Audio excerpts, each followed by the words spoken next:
Alors, il y avait un bachour, comme vous êtes des bachourim, vous avez bien l'histoire. Un bachour de 18 ans à peu près, qui commençait à quitter le Derech HaTorah. Et ses parents l'ont emmené chez le Rav Shvadron. Peut-être que le Rav Shvadron, le Maguide de Jérusalem. Moi, je l'ai connu, bon, je vais plaider trop tard maintenant de parler de lui. En tout cas, le Rav Shvadron a parlé avec le bachour, À un moment, il a tourné la tête vers la fenêtre, il avait une vache là-bas dans le pré, il lui a dit, dis-moi, qui est plus heureux, toi ou la vache? Ah, il dit, c'est sûr que c'est moi. Pourquoi? Ben, la vache, elle boit que de l'eau. Moi, je bois du coca, je bois de la bière, je bois de la vodka avec mes copains, moi. Et puis la vache, elle mange que de la paille. Moi, je mange des bonbons, des gâteaux, des hamburgers, je mange que... Non. Et puis la vache, en hiver, elle est dans le froid, sous la pluie. Moi, j'ai une maison chaude, j'ai un lit chaud. Très bien. Il dit, mais dis-moi, des fois, quand tu étais enfant et tout, tu mangeais beaucoup de bonbons et tout, si tu as eu des caries, des fois, tu as eu mal aux dents, oui. Ta mère est emmenée chez le dentiste, oui, le dentiste, il fait mal, oui. Tu as déjà vu une vache chez le dentiste? Ah non. Et des fois, tu as eu un coup de froid, tu as eu de la fièvre, tu grelottais, tu restais à la maison, il y avait le docteur, il te donnait à boire des trucs là. Oui. Tu as déjà vu une vache qui a la fièvre ou qui a ça? Non.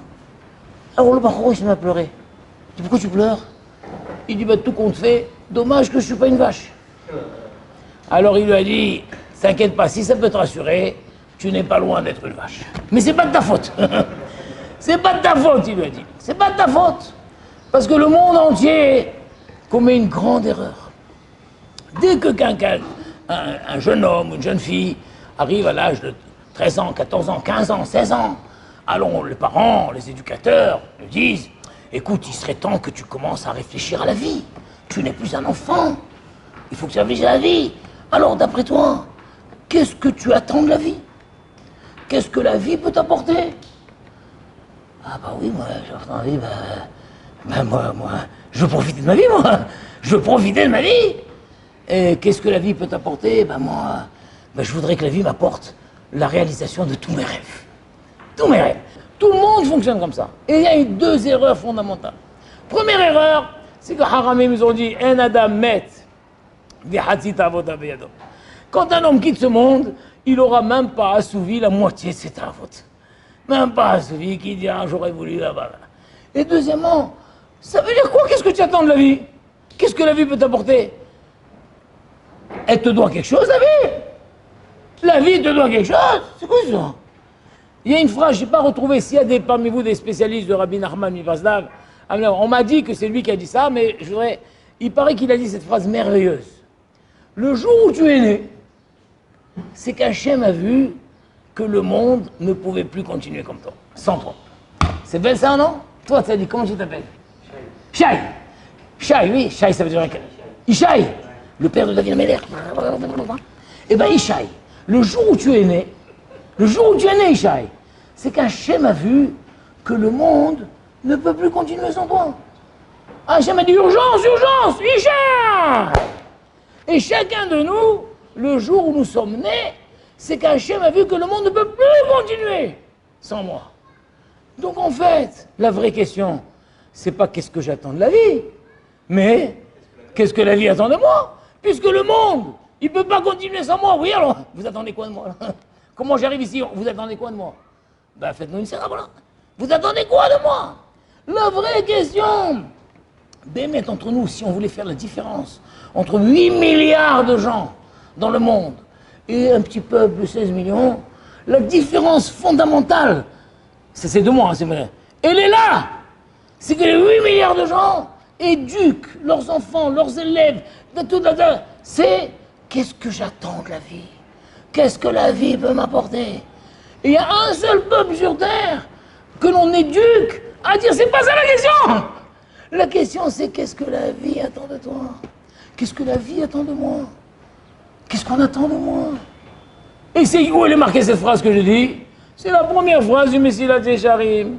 Yesod ahazidut ve'shoresh ha'avodat emima shitbarer vitamet etzel ha'adam ma chovato ba'olamo. La base de tout, le fondement, la fondation sur laquelle tu vas construire ta vie, c'est que ce soit clair chez toi. Qu'est-ce que la vie attend de toi? Mais tu veux construire ta vie Tu vas construire. Bon, moi, je veux construire ma vie. Mais sur quoi? Quand tu construis un immeuble, il faut une base, il faut des fondations. Mais la fondation, c'est d'abord, qu'est-ce que la vie attend de toi? C'est la première chose. Tu comprends? Et les autres, ils disent, qu'est-ce que j'attends de la vie? D'ailleurs, les types qui se suicident, souvent, ils écrivent une lettre. Je n'attends plus rien de la vie. La vie m'a tout pris. Je ne vois plus ce que la vie peut m'apporter encore. Je vous aime. Bye bye. Brac. Et il saute dans la fenêtre. Pourquoi un type se suicide? Tous ceux qui se suicident écrivent une lettre. C'est ça le noussard. Le noussard, c'est j'attends plus rien de la vie m'a tout repris. Là, je ne vois pas ce que la vie peut encore m'apporter. Et ça veut dire, brac, il saute. Haram, attends, arrête. Mince, trop tard. Mais c'était pas ça la question. La question, c'est pas qu'est-ce que tu attends de la vie, c'est qu'est-ce que la vie attend de toi. Remonte. Donc la vie. Ah. Mais une fois que j'ai dit maintenant que c'est ça la question, qu'est-ce que la vie attend de moi? Puisque le monde ne pouvait plus continuer sans moi. Alors on attend de quoi de moi? C'est quoi? Qu'est-ce qu'on attend? Lui dit, attends, mais c'est vaste ça, moi je sais pas moi. Non, 2 mots. La vie attend de toi que tu lui donnes un sens. La plupart des gens vivent aucun sens. Il n'y a aucun sens. Des fois, il y a quelqu'un. Et pourquoi t'as fait ça? Stam. Stam. Ou tu étais là-bas, Stam. On est parti au restaurant, le premier restaurant, tout Stam. Stam. Mais dis-moi, ta vie, elle a un sens? Non, je sais pas. Mais non. Mais tu sais que la vie attend quelque chose de toi? Elle attend quoi? Ben que tu lui donnes un sens. Donne un sens à ta vie. Donne un sens à ta vie.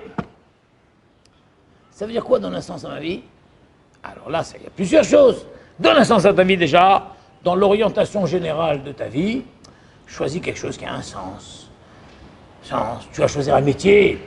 Choisis un métier qui a un sens, par exemple un métier qui est en contact avec beaucoup de gens, où tu peux faire du bien. Au fond de toi, si on te donne le choix entre ranger des archives dans la cave d'une banque, tu ranges des archives. Tu comprends? Ou aller faire un métier où tu peux faire du bien aux autres, choisis le métier. Tu comprends? Il y a des gens, les pauvres, leur métier, ils sont devant des machines, ils broient des documents. Toute la journée, ils broient des documents. Dis non, c'est bourré de sens ton truc. Tu vois, t'as pas quelque chose avec un peu plus de sens? Moi, j'ai une fille, pour moi, elle a le meilleur métier du monde. Vous savez quel est le métier de ma fille? Elle est cuisinière pour une yeshiva. Tous les jours, elle cuisine pour des barourim qui étudient la Torah. Il y a des barourim, ils se lèvent pour pas rater le repas. Tellement il est bon le repas. Le repas. Je rencontre des gens, des fois je fais les courses, ils me disent, vous êtes le père de une telle, vous savez que mon fils, il va à la yeshiva pour le repas de votre fille. Elle leur cuisine comme à la maison, comme elle fait des gâteaux, la nuit, tu vois des gâteaux. Le gars, il a un sioum. Tiens, un sioum, je te fais un gâteau. C'est quoi ce métier? C'est quoi ce métier plein de sens?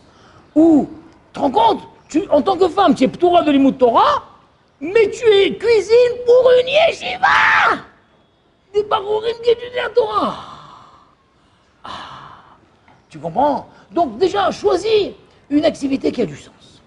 Mais à part Donc évidemment, si tu choisis d'être un Ben Torah, Ani Lomet Torah, ça a du sens, je soutiens le monde comme ça. Ani Lomet Torah, Ani Baruch Shiva, je protège pas mon imoula. Tu comprends? Tiens ça. Mais à part ça, à part l'orientation de ta vie, débrouille-toi pour donner à chaque situation un sens. Ne vis pas un stam. Il y avait une fois un mashgiach, il a vu 2 bahourim porter leur valise pour aller à la gare. C'était la fin du Zman. Il leur dit, où vous allez? Bon, on va à la gare. Qu'est-ce que vous faites? Ben, on prend les valises. Je ne savais pas que vous étiez des porteurs. Pas des porteurs, on porte nos valises. C'est dommage. Vous pourriez donner un sens à cette situation. Je sais pas compris, qu'est-ce que Laura veut dire? Il dit, simple, au lieu de porter votre valise, que chacun porte la valise de l'autre. Chacun porte la valise de l'autre. Tu sais quoi, regarde, on va à la gare. Bêtement, on porte notre valise. Viens, on fait quelque chose. On se fait hissel mutuellement. Je te porte ta valise, tu portes ma valise. Ouah, ça a un sens. Casse-toi la tête, il leur a dit cassez-vous la tête. Chaque situation, tu peux donner un sens. Tu arrives à la maison, tu dis, maman, aujourd'hui j'ai porté la valise de mon copain jusqu'à la gare. Quoi, t'as porté 2 valises? Non, il a porté la mienne. Mais alors quoi, ça revient au même, ça revient pas du tout au même. C'est pas du tout la même chose. Je porte ma valise, je suis un porteur. Je porte la valise du copain, ça a un sens, ça a un recette. Vous comprenez? Et B et met. Si on revient, si on te pose à quelqu'un, qu'est-ce que tu attends de la vie? Moi j'ai dit que la question, elle est fausse. Il ne faut pas dire qu'est-ce que tu attends de la vie, c'est qu'est-ce que la vie attend de toi. Tu peux poser la question, qu'est-ce que tu attends de la vie? Qu'est-ce que tu attends de la vie? J'attends d'être heureux. Ben, je veux être heureux. Moi, je veux être heureux. Eh ben oui, c'est ça qu'il faut attendre de la vie. Il faut être heureux. Mais sache que c'est entre tes mains. Comment tu seras heureux? Chaque fois que tu pourras donner un sens à ce que tu fais au quotidien, tu seras heureux. Tu comprends? Casse-toi la tête. Tu peux donner un sens. Tu fais la queue dans un grand magasin. Tu vois le pauvre là, il est comme ça, la truc, il est comme ça, il tape et tout, il comprend rien, le code barre ne marche pas, il appelle la caisse centrale, tout le monde dit t'es Maher à donner, là. Tout le monde lui crie dessus, il est là, il est fatigué, il est épuisé. Et toi tu attends, tu dis quand ça va être mon tour, je vais le régaler celui-là. Toi tu arrives, tu dis psh, ata ben adam, איזה מידות יש לך, אני ראיתי, איך אנשים צועקים לך ואתה, איך אתה זריז, tu lui dis quelques mots le temps en temps. Moi toujours quand je fais la queue, quand c'est mon tour, je dis toujours un petit mot de compliment. Le type, il est heureux. Donc voilà, je fais la queue.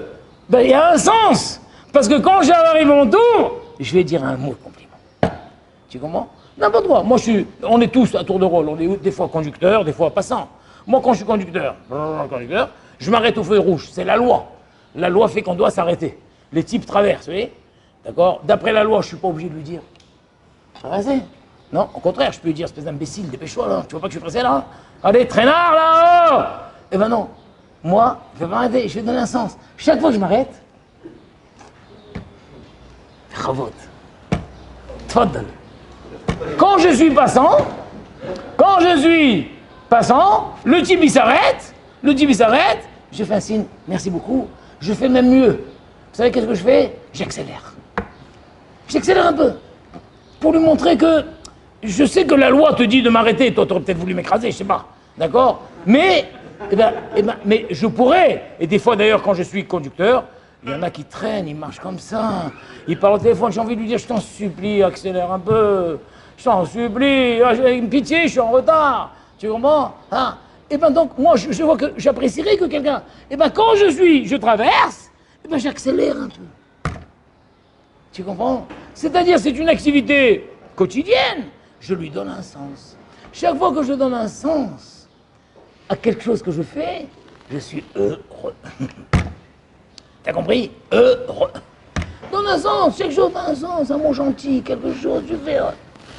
Ça, c'est dans ce que tu fais. Mais maintenant, plus fort que ça encore, il y a toutes ces choses qu'on ne fait pas nous-mêmes. On subit les événements. On subit. Qu'est-ce que tu veux? Oui. Ah bah tiens, quel jour on est? Là, on est mardi. Donc, pas Shabbat. Il y a 2 Shabbats. J'ai eu un alia à la Torah, j'ai donné 100 shekels. D'ailleurs, ils sont tellement contents que je donne 100 shekels, ils m'ont refait monter ce Shabbat. Encore 100 shekels. Les types, ils donnent 20, ils m'ont pris pour le milliardaire de Bnei-Brak, voilà. Bon, en tout cas, il y a 2 Shabbats, j'ai donné 100 shekels. Je voulais lui dire, mais tu m'as déjà fait monter il y a 2 semaines. Chichi, il m'a fait monter Chichi, Vaïbin Soharon. Il y avait le Rav, il m'a fait monter moi. Oh là là. Alors je dis, non, ça se va, 100 shekels. Ah, 100 shekels.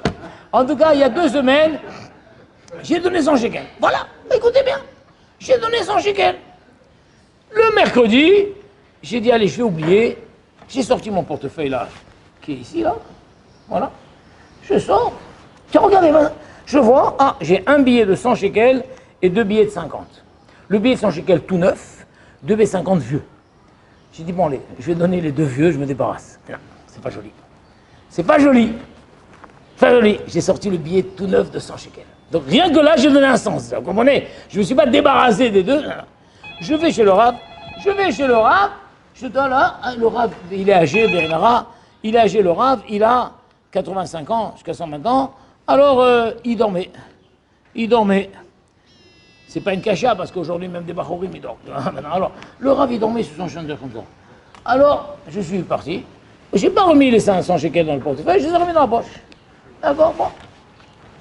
Je vais à Coca-Cola là-bas pour mettre de l'essence parce que je vais à Yerushalayim. Je lui dis, mais 100 shekels, va, je sors. Ah, je trouve pas 100 shekels. Je trouve pas 100 shekels, je dis, puis où j'ai ça mis dans quelle poche, tout le monde, il y avait des gens. Je dis, bon, alors j'ai sorti ma carte bleue. Normalement, j'évite de payer avec la carte bleue parce qu'après la banque, elle te fait 6 roues et tout ça. Bon. Après, je sors, à tête reposée, je cherche toutes les poches. Et j'ai compris que j'ai perdu les 100 shekels. Donc, quand j'ai ressorti les clés de la voiture de ma poche, j'ai dû faire tomber les 100 shekels. Ouais. Donc, j'ai perdu. C'est une situation que je subis, oui. Immédiatement, Baruch Hashem, il a fallu que j'ai 62 ans pour avoir cette réaction que je n'ai jamais eue dans ma vie. Immédiatement, je me suis dit, Baruch Hashem, c'est un frère qui les a trouvés. Et tout de suite, j'ai fait une fila, j'ai dit, Hashem, fasse que le frère qui a trouvé mes 100 shekels, qu'il achète du bon manger pour ses enfants. J'étais fou de joie. Merci Hashem de m'avoir fait faire une tzedaka besséter.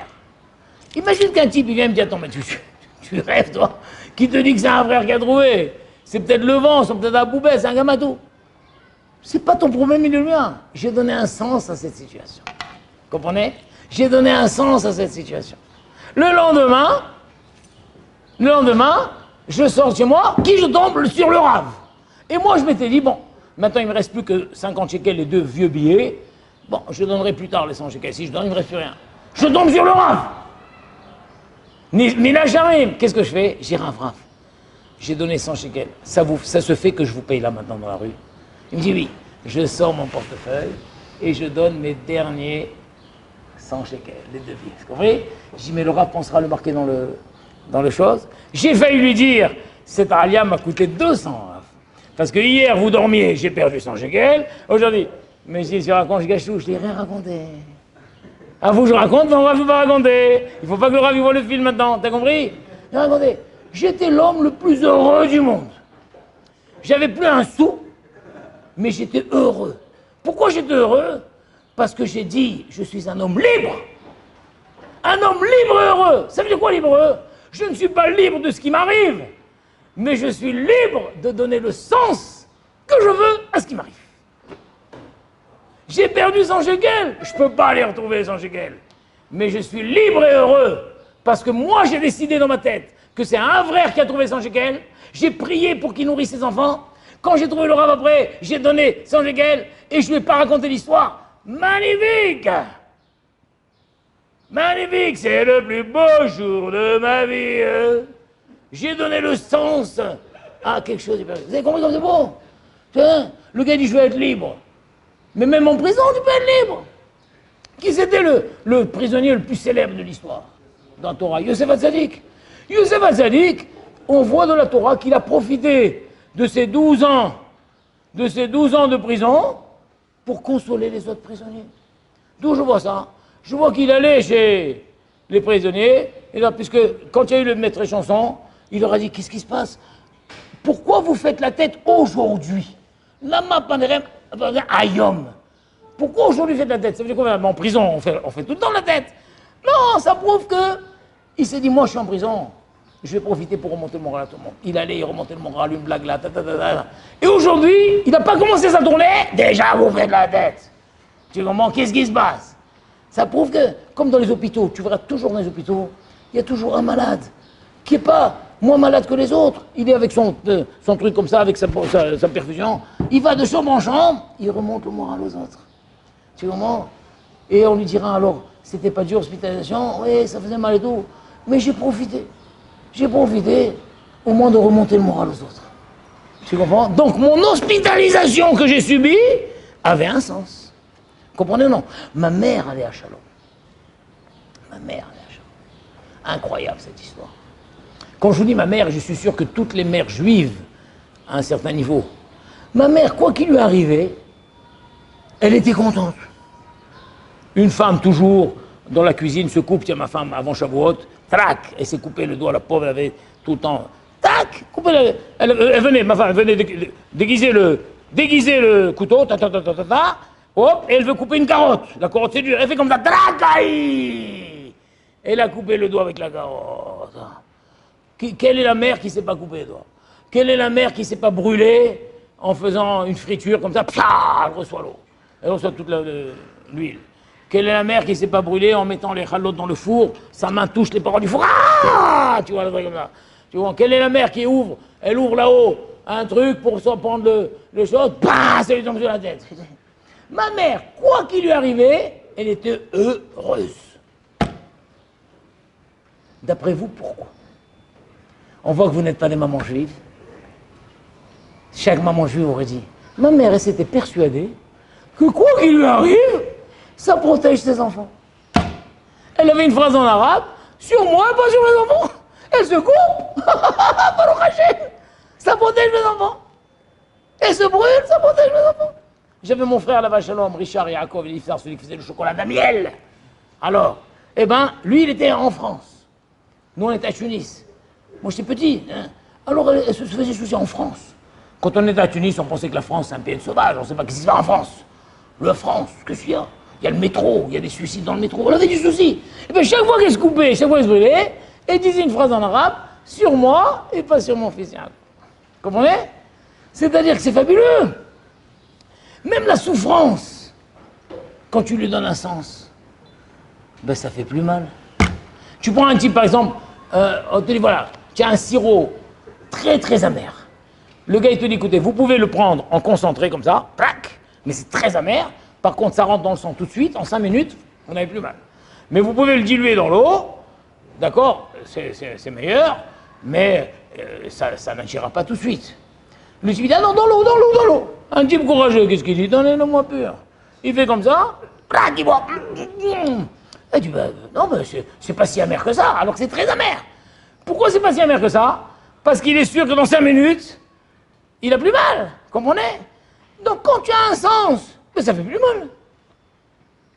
T'as compris ça? Oh là là! L'histoire du Stapler. Le Stapler, quand il a fait Chidour avec sa future femme, son ex-fiancée, voilà, en tout cas avec la jeune fille, il lui a dit, écoutez, moi je vais vous raconter une histoire. Vous comprenez cette histoire, je me marie avec vous, vous ne comprenez pas, à la suite. C'est quoi l'histoire? Moi j'étais dans l'armée russe. Et il y avait des exercices de tir. Une fois, il y a eu exercice de tir, Shabbat. J'ai réfléchi, alors j'ai décidé de tirer mes chinouilles. Tous, ils ont tiré comme ça, moi j'ai tiré comme ça, en arrière. Tac. L'adjudant, chef, caporal, ça lui a pas plu, il dit, tu te moques de l'armée, de la dos. Et là-bas, la punition dans l'armée russe, c'est, le type, on le met, il y a deux rangées de soldats, chacun qui passe avec son... Et le soldat, il doit passer, et chacun avec son fusil, bah, bah, et lui il avance, bah, bah. Au bout du 5e, il tombe déjà à genoux, bah, il continue, bah. Après il rentre et tout. Et il lui a dit, vous devez savoir que la plupart, tous, pas la plupart, tous, meurent au milieu. Ils meurent au milieu, aucun n'arrive dehors. Moi, je suis tombé, j'étais en sang, hein, mais je suis arrivé jusqu'au bout. Ça, c'est l'histoire. Mais maintenant, je vais vous dire quelque chose. Êtes-vous capable d'imaginer la joie que j'avais sur chaque coup que je recevais? Chaque coup, je disais, lire-moi Shabbat Kodesh, bang! Lire-moi Shabbat Kodesh, bang! Lire-moi Shabbat Kodesh, bang! Chaque coup, je disais, je reçois ce coup, parce que j'ai pas voulu tenir à la Shabbat, bang! J'ai pas voulu tenir à la bang! Voilà. Est-ce que vous imaginez la joie que j'ai éprouvée? Une, elle aurait dit, ouh, c'est un maso celui-là. Elle prend son manteau, elle se tire, elle dit, maman, c'est un fou, il veut se marier pour que je le tape. Ah, il aime les coups, maman, il aime les coups. Ah, elle a, non, un maso, c'est quelqu'un qui bang, qui se tape, bang, qui se tape, bang. Ça, c'est un fou, tu comprends? Mais là, c'est une situation que je ne peux pas maîtriser. On m'a tapé, je ne peux pas maîtriser. Oui, mais je suis encore libre de donner un sens au coup que je reçois. Ou je peux dire, voilà, à cause du Shabbat, voilà, j'ai été marmé pour rien, voilà, elle va tomber là. Ou peut dire, non, ah non, il y a une chose qu'on ne m'enlèvera pas.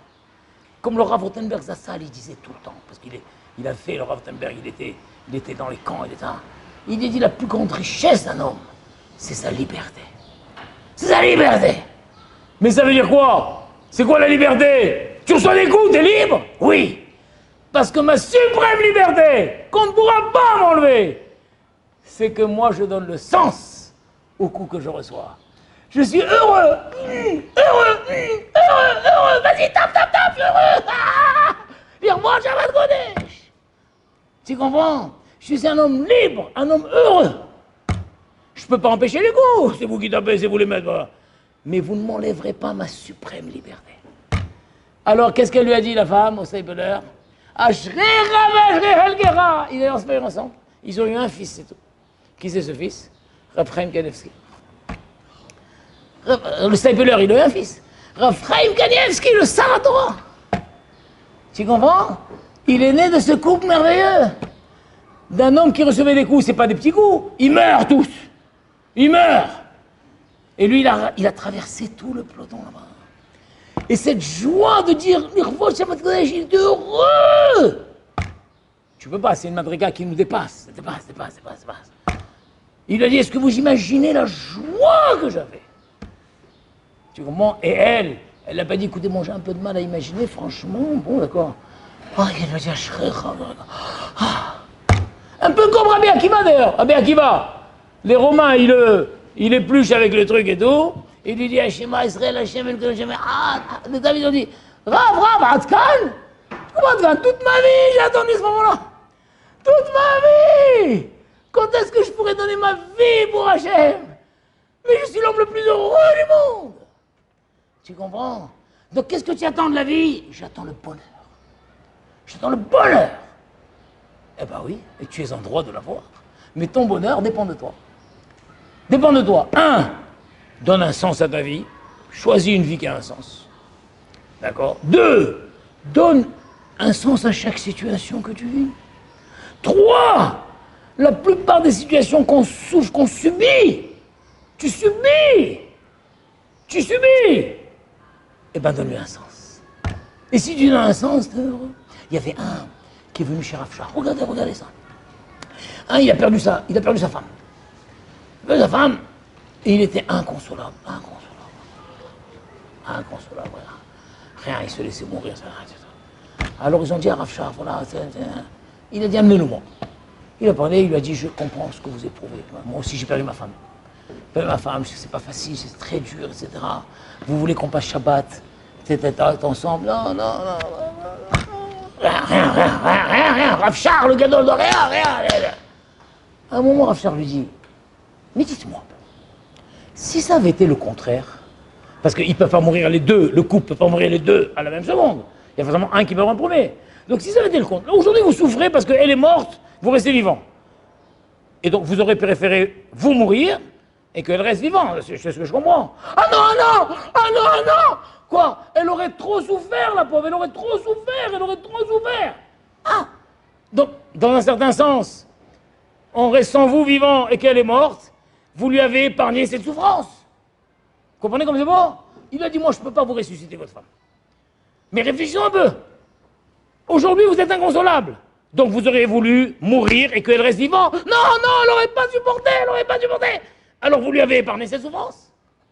Votre souffrance a un sens. Pourquoi votre souffrance a un sens? Parce que maintenant c'est elle. C'est elle qui ne souffre pas. Comprenez ou non?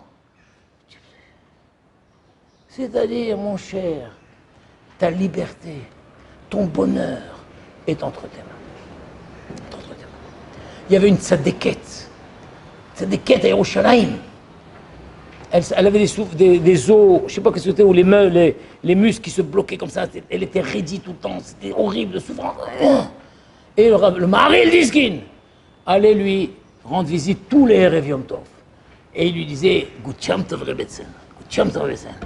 Et une fois, elle lui a dit, Rav, priez pour que je vive longtemps. Dans ces souffrances, quel sens a votre vie? Elle dit, non, Rav, quand je prends la cortisone, je ne sais pas quoi, pendant un quart d'heure, une demi-heure et tout, je me sens bien. Je profite de ce moment pour faire les brachot, pour faire les tfilotes. Ma vie a un sens, Rav, ma vie a un sens. Je veux vivre longtemps. Tu comprends? Karaya, ma vie a un sens. Le gars, il est malade, il ne peut pas. Il y avait je termine tard. Il y a un mois, quand j'étais en France encore, un jeune homme, peut-être 40 ans, 45 ans, un homme d'affaires dynamique, tout le temps dans les avions, tout le temps, un avion là, un avion bas, il atterrit, il repart, Hong Kong, Singapour, un jour il a reçu, bam, comment on appelle ça, un infarctus, tu vois, il s'est écroulé dans un aéroport, il l'a emmené, tout ça et tout, démoralisé, comme ça, là. Moi je ne connaissais pas, ils m'ont dit, écoutez, Rav, vous pouvez. Bon, je suis allé. Dès à peine je suis rentré, il m'a dit, on ne m'avait pas prévenu que ma vie pouvait basculer en un instant. J'ai jamais compris cette phrase. Qui c'est qui l'a pas prévenu? Qui devait le prévenir? J'ai pas compris. Mais donc il accusait le monde. Bon, il s'est dit peut-être le médecin aurait dû me prévenir. Peut-être mes parents auraient dû me prévenir. Peut-être ma femme aurait dû me prévenir. Alors moi, je voulais rentrer dans le débat de lui dire, on vous a prévenu. Je suis sûr que votre femme a dû vous dire, écoute, ralentis un petit peu. Je suis sûr que vos parents ont dit, voilà. Je suis sûr même que votre médecin a dû, voilà. Mais vous n'écoutiez personne. Mais j'ai dit, je suis pas rentré dedans. Lui m'a dit, on m'avait pas prévenu que ma vie pouvait basculer en un instant. Qu'est-ce que je lui ai dit? Au contraire! Avec un gros sourire. Maintenant, vous allez pouvoir donner un sens à votre vie. Mais votre vie n'avait aucun sens. Vous étiez entre deux avions. Ni femme, ni enfant, ni rien. Ni Torah, ni limon, ni rien du tout. Maintenant, vous allez pouvoir donner un sens à votre vie. Vous occupez de vos enfants. Occupez de votre maison. Priez un peu. Mettez ce filin. Au contraire! Comprenez comme c'est beau? Une fois que tu as dit ça, même l'échec n'existe pas. Le gars, j'ai raté le bac, mes parents vont me tuer. Mais non. Pourquoi t'as raté le bac? T'as pas bossé, c'est ça? Eh ben, décide maintenant que ça t'ouvre les yeux. Décide de bosser. L'année prochaine, tu auras ton bac. Le gars, il se met à bosser. L'année prochaine, il a le bac avec mention. Moi, après, il fait Le jour où on lui dira, monsieur, quel a été votre premier succès? Votre première réussite? Ma première réussite, le jour où j'ai raté le bac. Le jour où j'ai raté le bac, ça m'a ouvert les yeux, que j'étais un bon à rien, je faisais rien du tout, là, je croyais que enfin, j'ai ouvert les yeux. Vous comprenez? Donc même l'échec n'existe pas. Ton échec, tu peux l'utiliser comme un tremplin pour la réussite. Je termine avec cette histoire, le fameux Gadol. On ne sait pas qui c'est ce Gadol. Moi, je ne sais pas, mais Raphaël Shulevich, il cite. Un Gadol, il dit pas son nom là-bas. Qu'ils étaient dans la salle à manger, les Bachurim, ils ont discuté sur un Tosfot et tout. Et comme lui c'était un bakit et tout, ils ont dit, il est où ce Tosfot? Il dit, je sais pas. Quoi, tu sais pas? Il dit, il a eu une telle boucha qu'il savait pas où le Tosfot. Il s'est levé de table. Il est parti dans sa chambre. Il a cherché vite. Où le Tosfot? Il est resté sur le Ah, tiens, c'est Gadol. Alors après un jour, il dit, c'est vrai que j'avais une Avera. J'ai pas fait Birkat Hamazon. Mais si je m'étais pas levé tout de suite pour tout chercher le Tosfot et continuer, je me serais ramolli. Donc mon échec, mon bisayon, je savais pas le Tosfot. C'est ce bisayon qui m'a sauvé la vie. Maintenant, je dois faire tchouva que j'ai pas fait Birkat Hamazon. Vous comprenez? Donc l'échec, ça existe pas. Utilise comme tremplin. Tu comprends? Avec tout ça, je vous ai donné la clé du bonheur. Satisfait ou remboursé? Satisfait? Hazak.